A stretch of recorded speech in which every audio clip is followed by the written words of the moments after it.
Olá, tudo bem? Falta pouco mais de um ano para as eleições presidenciais de 2026, mas alguns nomes já estão colocados na rua como possíveis pré-candidatos. Um desses nomes é o do governador gaúcho Eduardo Leite, recém-filiado ao PSD. O governador é o nosso convidado hoje aqui no estúdio do Platô. Participa comigo da entrevista a nossa repórter Rafaela Rosa, da bancada gaúcha do Platô, inclusive. Governador, seja muito bem-vindo, é um prazer recebê-lo aqui. Muito obrigado, para mim que é uma alegria poder estar aqui. Você está falando que está pouco mais de um ano das eleições, é verdade, mas a verdade é que em um ano estaremos já no processo eleitoral. Sem dúvida. Então sem dúvida. A campanha já estará começando, enfim, então é natural que a gente comece a discutir mais sobre o futuro do Brasil e o que a gente defende para o futuro do país, que seguramente não é ficar brigando uns contra os outros, como a gente está vivendo aí nesses dias tão tensos na política. Eu defendo que a gente possa sair da destruição para a construção de um futuro para o país. E eu já começo perguntando para o senhor.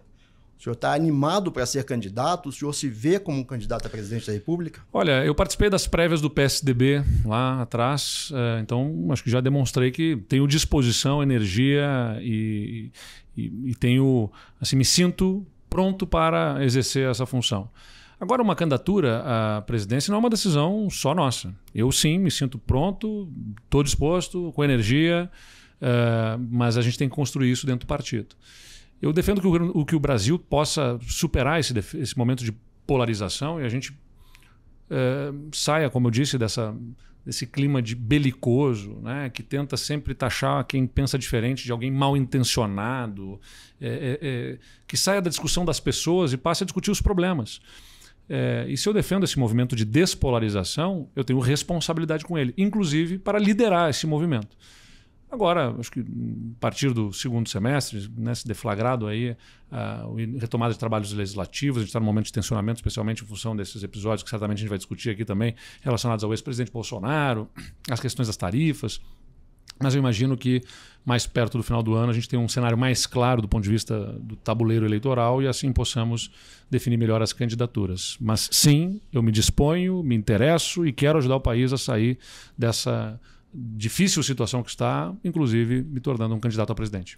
O presidente do seu partido, Gilberto Kassab, tem algumas outras opções à mesa aí, né? Ele é secretário do governador de São Paulo, Tarcísio de Freitas, que é outro nome colocado Sim. como pré-candidato, não assume a pré-candidatura, mas é um nome citado sempre como um possível candidato. Tem o governador do Paraná, Ratinho Júnior, que também é do seu partido. O Tarcísio não é, mas o Ratinho é. Enfim, como o senhor entende que o Kassab vai lidar com isso, considerando que o PSD, o seu novo partido, tem uma força enorme. Foi o partido que saiu campeão nas eleições municipais. O presidente Kassab tem sido muito habilidoso, né, competente na condução do partido e tem sido também muito firme em posições relacionadas ao país. Acho que o que ele construiu no PSD foi a partir de uma articulação que reuniu nomes que estão verdadeiramente interessados em oferecer alternativas para o Brasil. Ao me movimentar para o PSD, eu estou justamente dizendo isso. Olha, não contem comigo para dividir. Se eu quiser simplesmente ser candidato a qualquer custo, de qualquer jeito, para atender a uma aspiração pessoal, simplesmente, eu ficava onde eu estava e provavelmente eu teria a candidatura garantida. Mas não é sobre atender a minha aspiração.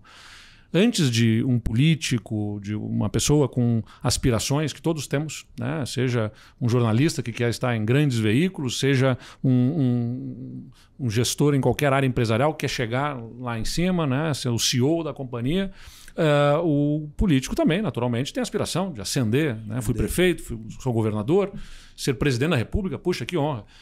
Mas antes da minha aspiração como político, tem a minha aspiração como brasileiro. Né? E como brasileiro, eu não quero ver mais o país se engalfinhando em conflitos e em confrontos. O governador Ratinho é um bom governador, tem habilidade, faz um governo correto no Paraná, que tem dado bons resultados. O governador Tarcísio também tem, né, talento aí para gestão, entrega bons resultados em São Paulo, se dedica a modernizar a máquina pública. E assim como temos convergências, temos divergências também. Né? Uma delas é relacionada justamente ao posicionamento em relação ao ex-presidente Bolsonaro. Essa é uma diferença que nós temos.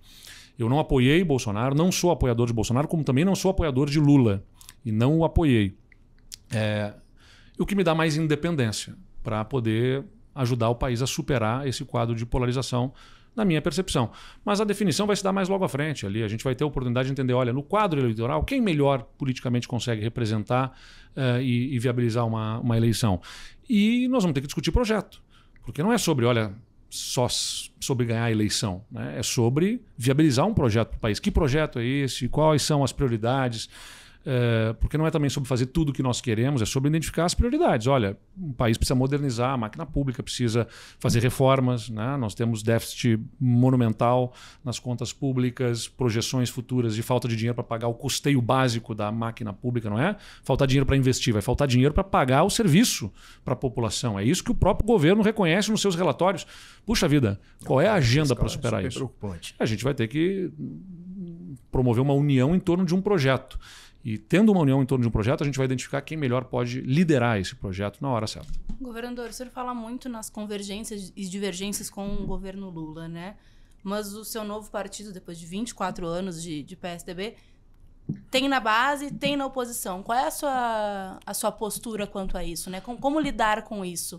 Eu me posiciono como oposição ao governo Lula. Oposição no sentido que divirjo das ideias, não a oposição que quer inviabilizar o governo. Eu divirjo da forma como o país é conduzido, nas manifestações do presidente Lula relacionadas aos Estados Unidos, e a gente vai poder discutir mais isso, acho absolutamente equivocadas, né? Abrem um cenário de instabilidade, um cenário desfavorável para as relações com um parceiro tão importante, histórico como é os Estados Unidos para o Brasil. Então tem muitas diferenças, por isso me coloco como oposição. Mas insisto, eu sou, antes de tudo, governador de um estado que faz parte de uma federação que tem um presidente da República. Então o povo me escolheu, o presidente Lula governa para os gaúchos, brasileiros que vivem no meu estado, e eu governo para esses brasileiros do Rio Grande do Sul também. Então nós temos uma coincidência de público para a qual nós trabalhamos. Mesmo que sejamos oposição, a gente tem que trabalhar juntos. Então eu sou muito republicano. Minha tarefa não é buscar inviabilizar governos. O PSD, em 2022, não teve candidato à presidência. Eu até fui convidado para migrar para o PSD naquela oportunidade. Eu preferi não fazer esse movimento, achava que ele não era oportuno às vésperas da eleição de ser feito. E o PSD não teve candidatura. Não tendo candidatura, houve grupos do partido que escolheram um lado, outros grupos escolheram outro lado. Isso naturalmente faz com que aqueles que escolheram estar com o presidente Lula ajudem ao governo e aqueles que escolheram estar com o ex-presidente Bolsonaro façam a sua oposição. Eu acho que agora em 2026 a gente vai ter justamente a oportunidade de ter uma candidatura própria do PSD, né? Acho que o presidente Kassab mira isso, busca isso. Insisto, né, se houver uma necessidade de composição em função de um projeto de superação dessa polarização do país, pode ser que não tenha, mas é muito provável, muito possível que tenha uma candidatura própria do PSD. E aí estaremos juntos, estaremos unidos em torno de uma candidatura para a superação da polarização no país.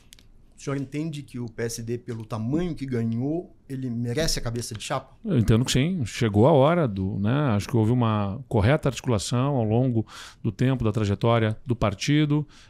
Muitos do PSDB, inclusive, como eu, migraram para o PSD por enxergar nesse partido não apenas uma agenda correta para o país, mas uma forma de fazer política. Porque tem duas coisas que precisam ser observadas. Qual é a agenda é uma coisa. Olha, quais são os projetos, qual é a forma de pensar a economia, como é que o governo deva se organizar, né, nas políticas públicas, quais as que devem ser priorizadas. Isso é algo muito importante. Mas além do que fazer, tem algo muito importante a ser observado na política, que é o como fazer.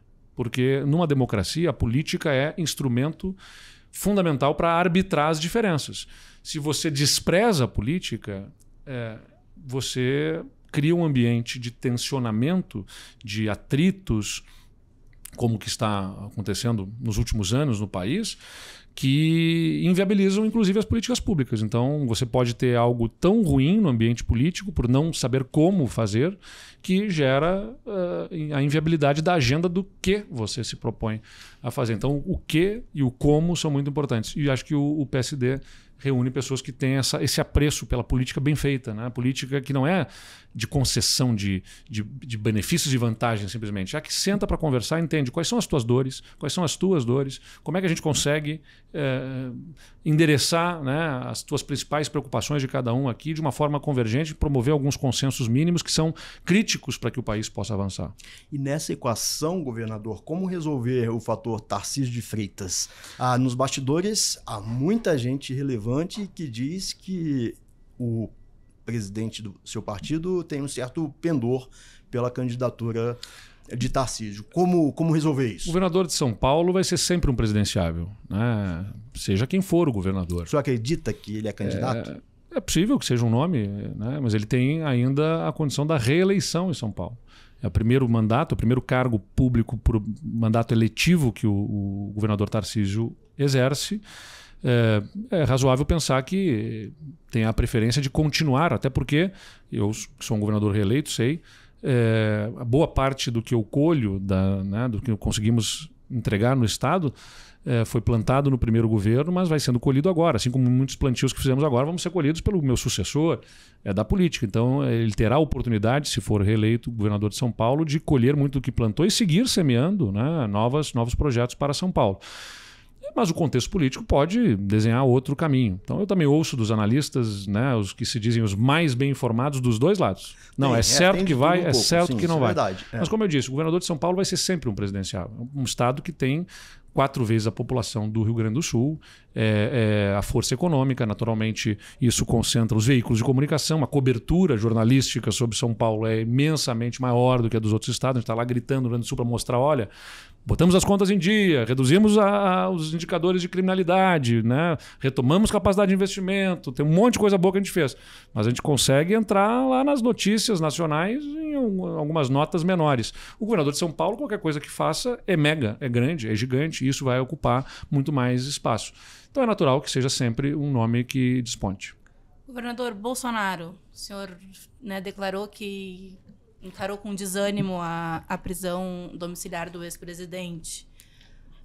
Como é que o senhor enxerga isso, né, esse momento que a gente está vivendo agora? O meu desânimo não é simplesmente por uma prisão ou não, é o contexto todo, né? Poxa, o país elegeu 5 presidentes desde a redemocratização. Destes 5 presidentes eleitos, apenas um deles, dos eleitos, não foi nem preso, nem sofreu impeachment, que foi o presidente Fernando Henrique. Todos os outros ou sofreram impeachment, ou foram presos, ou as duas coisas, como foi o caso do ex-presidente Collor. É muito triste isso, não tem como a gente dizer que a gente está feliz, como brasileiro, que o país vivencie uma situação como essa. Também me preocupa o contexto da decisão do ministro Alexandre de Moraes. Vamos lá. Até vi algumas pessoas que trouxeram a minha declaração quando o presidente Lula foi preso. Quando o presidente Lula... Era a minha próxima pergunta. Então já te antecipo, se quiseres fazer ela. Está circulando. E eu acho que ela é bastante oportuna, porque o presidente Lula foi preso no contexto de uma decisão de um órgão colegiado. Um processo que teve primeira instância, segunda instância no TRF4, já por um órgão colegiado, depois no Supremo Tribunal Federal, né, também por um órgão colegiado. Então a Justiça cumpriu uma jornada toda para chegar àquela decisão de uma prisão. Não é o que aconteceu agora. A jornada do processo do presidente Bolsonaro ainda está acontecendo. Se a decisão, depois do inquérito promovido pela Polícia Federal, da denúncia feita pela Procuradoria-Geral da República, tem instrução, com depoimentos, com conjunto probatório que está sendo formado, vai ao voto do relator, do ministro Alexandre de Moraes, e aí vai para um órgão colegiado que vai tomar a decisão sobre condenação ou não. Muitos projetam, pelo conjunto que a gente observa, não sabemos, né? Mas eu não acessei o processo para ver as milhares de páginas e provas para entender, mas tudo que eu observo, como muitos estão observando, é que, de fato, tenha havido ali uma trama para uma ruptura institucional, ou um golpe, né? Como podemos chamar. Bom, se há esse conjunto probatório, vai ter o voto, possivelmente pela condenação, e vai ser apreciado por um órgão colegiado de vários ministros que foram indicados por diferentes presidentes, que foram chancelados pelo Congresso Nacional, e vai tomar a decisão. Mas nesta prisão especificamente, nós estamos falando de uma decisão monocrática do ministro Alexandre de Moraes, bastante criticada por juristas e por especialistas no direito, porque é de difícil cumprimento. Assim, o presidente da República, um ex-presidente da República, não pode usar as redes. e não pode, por outras redes, dar declarações. Quer dizer, se ele sair para num supermercado, agora não pode porque está com prisão domiciliar, mas até então estava com a tornozeleira, poderia sair para num mercado e se alguém gravando um vídeo perguntar alguma coisa para ele, ele fazer alguma declaração, isso vai ser interpretado como e postar na rede social que ele usou a rede social do terceiro. Complexa a decisão, né? Ruim, entendo equivocada. E aí, a partir disso, se armou a condição para que ele sofresse a prisão domiciliar. Se criou essa condição para que isso acontecesse. Então, eu quero deixar claro o seguinte, não é uma crítica sobre Bolsonaro ser preso ou não. Ser preso dentro do processo que está acontecendo. Né? Ser condenado e preso dentro do processo que está acontecendo, depois de toda essa jornada, é uma coisa. A prisão domiciliar dentro deste contexto específico, por uma manifestação, né? Cercear as manifestações, acho complexo, difícil, ruim, e, portanto, acho que é um equívoco da decisão do ministro Alexandre de Moraes. O senhor considera exagerada a decisão dele? Como eu disse, a decisão da prisão domiciliar é sustentada por uma decisão anterior que ele fez relacionada à não possibilidade de ele se manifestar em redes sociais dele ou de terceiros.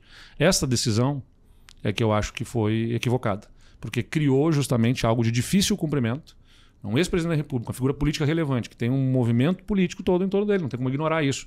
Não poder se manifestar de qualquer maneira, nem por redes de terceiros, é quase impossível de ser cumprido isso. No momento que ele sair na rua, botar o pé na rua, tem alguém filmando e diz: presidente, o que o senhor acha de tal assunto? E ele vai ignorar, não vai falar com as pessoas. Difícil, complexo, e por isso acho que aquela decisão foi equivocada e gerou, naturalmente, uma prisão em medida cautelar equivocada. Mas insisto, isso não é dizer que Bolsonaro não deva ser preso. Se no processo regularmente estabelecido dessa trama de ruptura institucional, de golpe, ficar claro com esse conjunto probatório, julgado por um órgão colegiado, que eu entendo que deveria ser inclusive o pleno dos ministros, mas tem a estrutura judicial, deve para uma das câmaras, na Câmara que está sendo julgado, mas pelo menos a gente vai ter uma decisão de um órgão colegiado. Todos somos falíveis. Jornalistas falham, políticos falham, juízes também falham. A medida para evitar falhas, ou pelo menos reduzir o risco de falhas, né, assim torna infalível uma instituição, é justamente, olha, inquérito da Polícia Federal, denúncia da Procuradoria-Geral da República, e aí vai para uma decisão de um órgão colegiado na Suprema Corte. Então tem muitas pessoas, muitos elos envolvidos, desde a Polícia Federal, desde o Ministério Público e dentro do Supremo um órgão colegiado. Neste caso específico não houve isso. Governador, está faltando moderação, comedimento na cena política do Brasil hoje? E eu até estendo essa pergunta. Está faltando também no judiciário e na política especificamente. Está sobrando ideologia? Como é que é a leitura que o senhor faz dessa cena? Eu acho que o problema é que a política ela justamente tem sido exercida de uma forma... talvez nosso sistema eleitoral favoreça isso. Então tem uma série de aprimoramentos institucionais. Não tem sistema infalível. Não tem um sistema perfeito politicamente.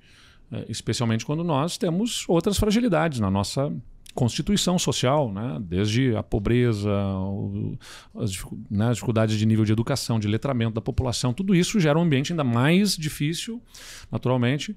E nós temos um sistema eleitoral que favorece a isso. Vamos lá, o sistema eleitoral que nós temos de voto proporcional em lista aberta, que é o que nós temos, favorece a que um político buscando um mandato parlamentar esteja disposto assim, a ser odiado por 95% da população. Se ele conseguir agradar 1,5%, 2% da população, é o que interessa. Ele estará eleito parlamentar. Então, assim, não interessa se a esmagadora maioria o odeia. Ele tem que agradar um percentual pequeno da população o suficiente para entrar. Por isso que eu sou um defensor do voto distrital. Porque o voto distrital ele acaba estimulando a moderação. Você vai ser eleito num distrito, você não pode ser simplesmente o representante deste ou daquele segmento. Você tem que agradar uma média do pensamento daquela população. Melhora o chamado accountability, que é justamente a condição de você saber quem representa. Hoje, no sistema que nós temos de proporcional com lista aberta, votei na Rafaela. Eu quero... mas ela não se elegeu. O eleitor não entende para onde que foi o seu voto. Né? Acabou elegendo o João. Mas a pessoa que votou nela não sabe que o voto acabou ajudando a eleger um outro e vai cobrar daquele outro. Fica muito mais disperso, né? Então, você melhora o accountability porque você, olha, votei na Maria, ela não se elegeu, mas no meu distrito se elegeu o João, então eu sei de quem cobrar, eu sei qual mandato deve ser fiscalizado e cobrado que representa o meu distrito. Acho que o melhor sistema é o distrital misto, porque reserva ainda vagas para serem ocupadas por um voto em lista fechada, como é o sistema alemão, para uma parcela de representação que represente segmentos, né, grupos que buscam ser representados, seja das mulheres, seja de etnias, né, de orientação sexual, de crenças religiosas, que também merecem estar representados. Então acho que melhor tempera essa composição do parlamento. Mas de fato a gente tem visto um desprezo pela política, né, um jogo muito individual dos políticos. Os partidos perderam força, né, acabaram se constituindo muitos partidos, agora a cláusula de barreira vai ajudando a empurrar para uma formação partidária de menos partidos, mas mesmo assim, dentro do parlamento, o jogo ainda é muito individual, né? Porque eles podem até estar dentro de um partido, mas como eles têm as suas emendas parlamentares, tem, né, toda uma lógica de financiamento que acaba estimulando um jogo individual e não coletivo. Acho que isso também é bastante ruim. E aí quando a política acaba fragilizada, o judiciário é mais acionado, porque como emperra a discussão de temas críticos para a população dentro do parlamento, o judiciário acaba sendo acionado. Como a nossa Constituição Federal é muito abrangente, tudo é constitucional. Eu me lembro de ver uma fala do ministro Barroso que dizia justamente, olha, que eu nem sabia, depois fui consultar, que já chegou no Supremo Tribunal Federal a discussão sobre se o colarinho do chopp faz parte da bebida ou não, né? Porque esse tipo de discussão. Tudo vai parar lá. É isso. Entendi. Governador, a tua gestão no Rio Grande do Sul foi marcada por uma série de reformas e também pela enchente de 2024. Como é que isso te reforça para o cenário nacional, assim? Como é que isso foi trabalhado e pode ser trabalhado agora em cenário nacional? De alguma maneira, a minha jornada política, a minha história me proporcionou ser testado em momentos muito difíceis, né? Eu começo um mandato com uma crise fiscal violenta. O Estado não estava conseguindo pagar salários dos servidores no final do mês. Por não ter capacidade de pagar salários, não pagava também fornecedores, atrasava pagamentos a prestadores de serviços, não tinha nenhuma capacidade de investimento. Como resultado disso tudo, deterioração de serviços públicos, não conseguia repor servidores em áreas críticas, seja da segurança pública ou da inteligência do governo, dos processos administrativos, tudo vai sofrendo junto, né? As estruturas se fragilizam, os quadros funcionais, recursos humanos se fragilizam, a máquina vai ficando emperrada em muitas dimensões. Então nós entramos com um grande programa de reformas, uma reforma previdenciária profunda, a mais profunda feita por um Estado brasileiro, o único Estado brasileiro em que contribuição de servidores civis e militares é igual. Os outros estados seguiram um modelo nacional de contribuições diferentes para servidores civis e militares. Nós fizemos uma reforma administrativa profunda que limitou, restringiu benefícios e vantagens temporais para os servidores em todos os poderes, porque a gente colocou na Constituição do Estado a vedação a esse tipo de vantagens. Privatizamos companhias, né, estaduais de saneamento, de energia, de gás. Foi um programa muito forte, né, e robusto de reforma da máquina pública. O resultado é visto hoje em outros números, dos resultados para a população. Como eu disse, segurança pública, nós tivemos redução de mais de 50% de homicídios, redução de quase 80% de roubos a pedestres, redução de quase 90% de roubos de veículos. Somos o estado que menos tem roubos de celulares no Brasil, de acordo com os indicadores oficiais.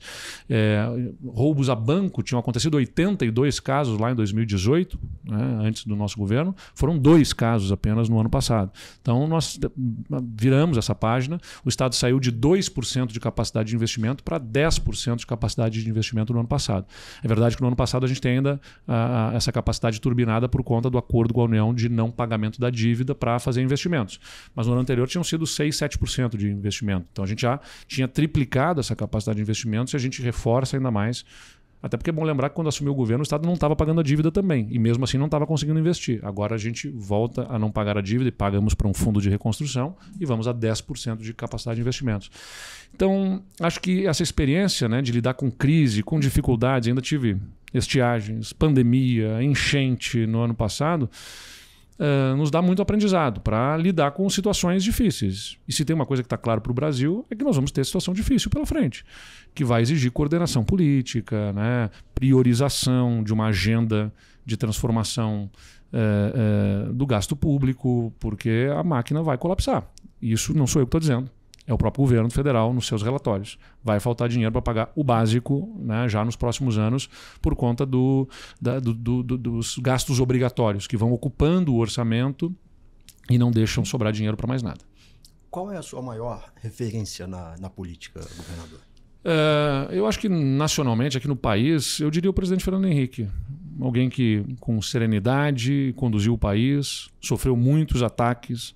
É importante lembrar do Partido dos Trabalhadores, que fala tanto sobre o golpe, do impeachment da Dilma como sendo um golpe parlamentar, fala tanto sobre democracia.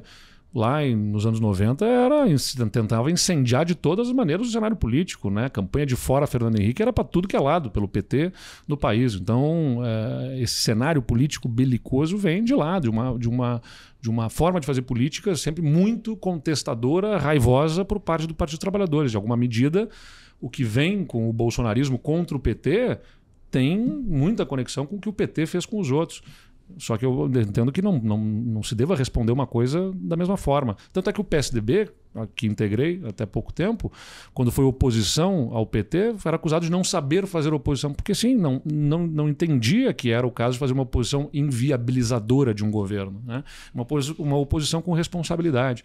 Isso tudo foi muito por conta do ex-presidente Fernando Henrique, não tenho dúvida que é uma grande referência. Internacionalmente, eu diria que das figuras políticas mais recentes, o presidente Barack Obama nos Estados Unidos, né? Eu ainda assisto alguns vídeos da época que ele era presidente, dá saudades, né, de ver a liderança americana conduzida com serenidade, com respeito e exercendo uma liderança no planeta por convencimento de uma agenda, né, por um farol de um caminho de avanços civilizatórios importantes e não por imposição de medo, né, nos demais. Então, acho que são duas referências para mim. O senhor fala em necessidade de ajuste das contas públicas. De fato, é uma necessidade premente, é uma urgência do país, mas a gente sabe que isso não dá voto, né? Qual seria o melhor caminho em se confirmando a sua candidatura? Que plataforma o senhor adotaria? Qual discurso, que linha de discurso o senhor adotaria na campanha? E indo um pouquinho mais além, na hipótese de chegar ao Planalto, quais seriam as suas primeiras medidas? Bom, isso vai exigir quase que uma hora para responder, né?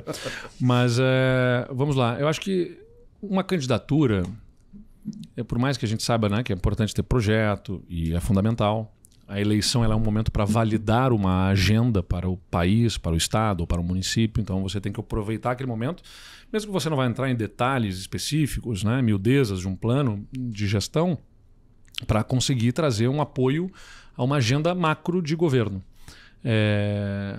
Mas o que realmente impulsiona uma campanha eleitoral é a despertar um sentimento, né? Acho que é sobre conseguir captar o sentimento que está nas pessoas e despertar, né, fazer eclodir esse sentimento de uma forma ainda mais vibrante. Qual é a chave que o senhor enxerga para isso? Essa é a fuga da polarização? O que eu vejo na polarização é que os polos preferem acionar esse sentimento e essa emoção do medo, da raiva, do ódio, né? Esse é um sentimento que não constrói. Porque tenta colocar justamente, olha, do outro lado está alguém que tem que ser combatido, né? Esse é o sentimento que mobiliza muito. Conseguem, tem sido exitoso, né? Do ponto de vista eleitoral, conseguem ganhar eleições. Um para destruir o PT, o outro para destruir o Bolsonaro, conseguiram ganhar eleições recentes a partir desse sentimento. Mas eu acho que as pessoas vão começando a perceber de que, a partir disso, não se tem construído algo diferente para o país. E se é para despertar algum sentimento, que seja um sentimento de esperança. Eu digo que as pessoas precisam ir para as urnas votar com confiança e com esperança no futuro do Brasil. E não com ódio e rancor, né? Acho que muitas pessoas foram nas eleições de 2022 mais votando contra alguém do que votando a favor do candidato. Muita gente. Certamente muitos gostam do presidente Lula, votaram nele porque gostam. Muitos votaram no presidente Bolsonaro porque gostam e concordam. Mas muita gente votou num e no outro porque não gosta do outro, porque queria evitar o outro. E o ódio como fator definidor, né, da decisão, né? Puxa vida, a eleição é um negócio para mim tão precioso numa democracia, para a gente gastar aquela oportunidade que a gente tem a cada 4 anos, a cada 2, considerando que temos eleições intercaladas, mas para o país, a cada 4 anos, onde eu posso levar os meus melhores sentimentos para o país, eu vou levar, na verdade, raiva, rancor, mágoa e votar contra. Poxa, eu quero votar a favor de algo diferente. Então, se for para ser candidato, é para trazer esse sentimento. Olha, quem votou no Bolsonaro, eu entendo a sua dor. Eu entendo que está querendo votar porque está com raiva do sistema, quer ver outra coisa acontecer, ficou indignado com a corrupção que se viu em governos anteriores, está incomodado com a forma como o judiciário está entrando em alguns assuntos. Então, eu entendo a sua dor, vamos conduzir ações para isso dentro do ambiente institucional, com respeito, mas porque eu entendo a sua dor, eu não posso desprezar a dor de quem está lá votando no PT, que votou porque vê mais respeito à diversidade, política de cultura com maior abertura, porque tem programa social mais no seu DNA, olhando para os mais vulneráveis. As coisas não são incompatíveis. Dá para fazer um governo que combate corrupção, que moderniza o país, que se abre economicamente, que tem equilíbrio nas contas, sendo sensível socialmente, olhando para as camadas mais vulneráveis, respeitando a diversidade em todas as dimensões, não apenas da orientação sexual, mas a diversidade religiosa, a diversidade ideológica, né, de gênero, de tantas formas de ser do nosso povo, e conciliar as coisas, e não ficar dividindo o país, porque se esse país for só para metade, esses 4 anos é para uma metade, nos outros 4 anos é para outra metade, porque as eleições recentes foram muito disputadas, então vai ser sempre por uma parte da população, não dá para a gente seguir nessa toada. E aí depois sendo, desculpa, só para ele não escapar. Não, é inevitável. Eu sei que a pauta fiscal ela não seduz eleitoralmente, mas ela vai ter que ser das primeiras medidas. Talvez, né, se não tivesse sido aprovado até lá, a primeira medida seja justamente a de encaminhar o fim da reeleição.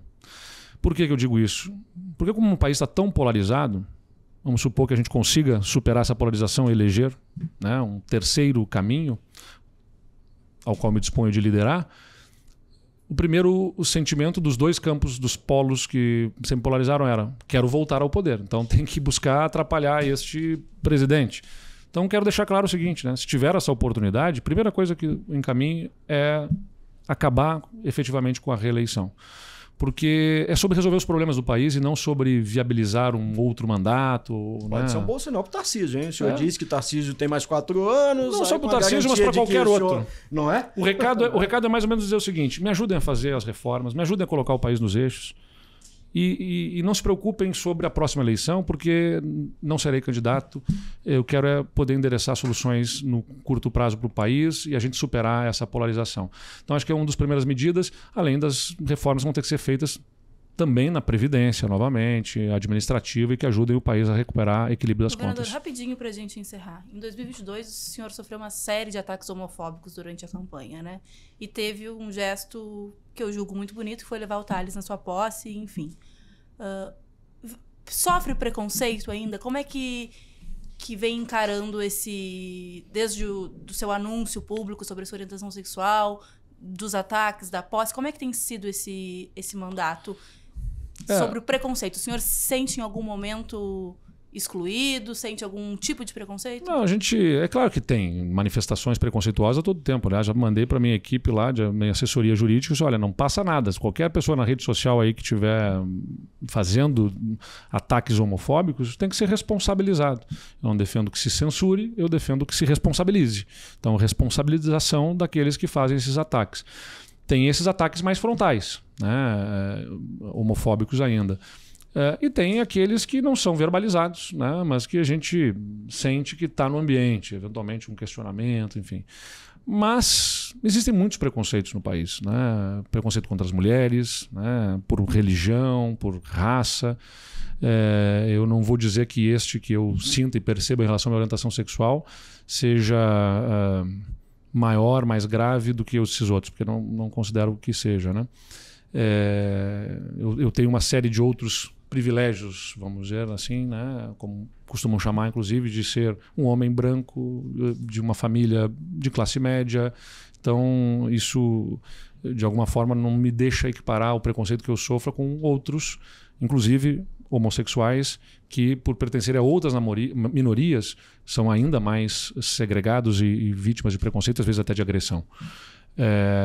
Então, eu acho que é sobre nós empurrarmos a sociedade numa direção correta.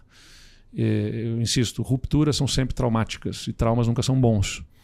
A gente percebe que muito dessa reação mais raivosa de alguns grupos da população vem justamente, né, de uma evolução muito rápida, e que bom que a gente está evoluindo, mas que gera também efeito colateral de algumas pessoas ainda não saíram da selva, vamos dizer assim, né, no processo evolutivo, e continuam muito presas a conceitos do passado e reagem, umas mais verbalizam, outras nem tanto, mas o preconceito está lá.